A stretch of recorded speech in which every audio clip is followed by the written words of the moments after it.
Hello everyone, welcome to chemistry वाला NS.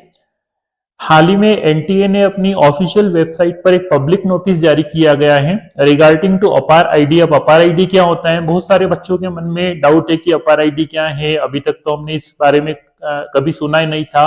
और क्या अपार आईडी की जरूरत हमें नीट 2025 का जब हम रजिस्ट्रेशन करेंगे, रजिस्ट्रेशन जब स्टार्ट होगा तो उसमें जरूरत पड़ेगी कि नहीं पड़ेगी, ये सारी चीजें हम क्लियर करने वाले हैं। जितने भी कंफ्यूजन है इस वीडियो में आपके क्लियर हो जाएंगे। तो जो अपार है उसका फुल फॉर्म है automated permanent academic account registry.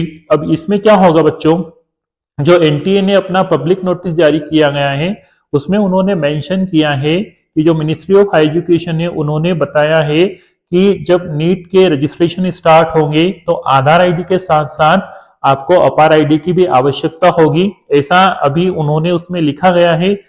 अभी बिल्कुल भी क्लियर नहीं है कि अपार आईडी की जरूरत पड़ेगी कि नहीं पड़ेगी। अब अपार आईडी क्या होती है, कहां से आप बना सकते हैं, उसके बारे में मैं आपको थोड़ा सा बताना चाहता हूं। जो भी बच्चे नीट की प्रिपरेशन कर रहे हैं वो तो या ड्रॉपर स्टूडेंट होंगे या वो किसी न किसी स्कूल में डमी स्टूडेंट होंगे। तो अगर आप अभी 12th कर रहे हैं और नीट का रजिस्ट्रेशन जब करवाएंगे तो आप अपनी अपार आईडी अपने स्कूल में बनवा सकते हैं। और ऐसे बच्चे जो ड्रॉपर है ना, ड्रॉपर है, 12th पास आउट कर चुके हैं, ड्रॉप देकर नीट की तैयारी कर रहे हैं, तो उन्होंने जहां से अपनी स्कूलिंग की थी, जहां से अपना 12th क्लास पास आउट किया था, वो वहां पर जाकर अपनी अपार आईडी बनाई। अभी तक जो कोई अल्टरनेट तरीका तो मुझे नहीं पता है, लेकिन स्कूल में आप अपार आईडी बनवा सकते हैं। स्कूल से आपकी अपार आईडी बन जाएगी। अगर आप पास आउट भी हैं, 12 पास आउट है, तो आप वहां पर जाकर अपनी अपार आईडी बना लें।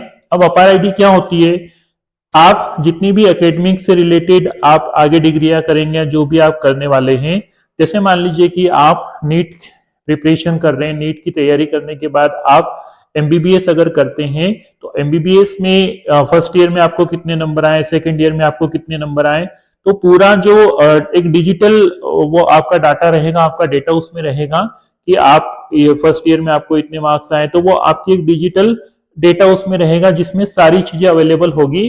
और फिजिकल फॉर्म में भी आपको, जैसा आपका आधार कार्ड है उसी तरीके से आपकी अपार आईडी आपको फिजिकल फॉर्म में मिलेंगी। जैसे फॉर एग्जांपल नरेन 142 ये मेरी अपार आईडी हो गई।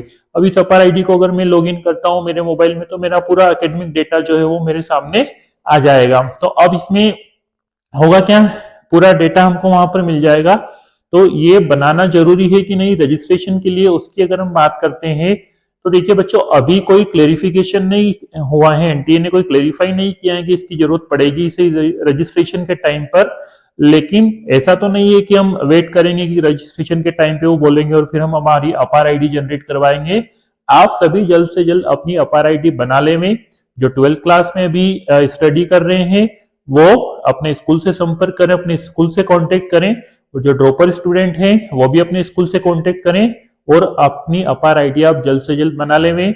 दूसरी बात अगर हम करते हैं आधार आईडी की या आधार कार्ड की, तो बच्चों आपने जो 10th की जो आपकी मार्कशीट है उसमें और आपकी जो आधार कार्ड है उन दोनों में जो डेटा है वो सेम होना चाहिए। मतलब आधार कार्ड में जो आपकी डेट ऑफ बर्थ है वही आपकी मार्कशीट में होनी चाहिए। फॉर एग्जाम्पल मेरा नाम नरेंद्र सिंह है, तो अगर 10th की मार्कशीट में मेरा नाम नरेंद्र सिंह है और आधार कार्ड में अगर केवल नरेंद्र है तो मुझे आधार कार्ड अपडेट करवाने की आवश्यकता है। तो आप जल्द से जल्द अपना आधार कार्ड भी अपडेट करा लें। आपके आधार कार्ड में और आपकी जो 10th की मार्कशीट है उसमें डेट, मतलब डेट ऑफ बर्थ, नाम, सरनेम, सारी चीजें सेम होनी चाहिए ताकि आपको आगे जाकर कोई प्रॉब्लम ना हो।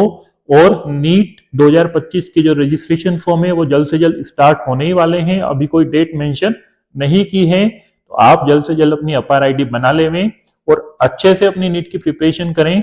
इन सभी कंफ्यूजन को आप क्लियर कर लें पहले कि अपार आईडी क्या है और आप अपनी प्रिपरेशन अच्छे से करें।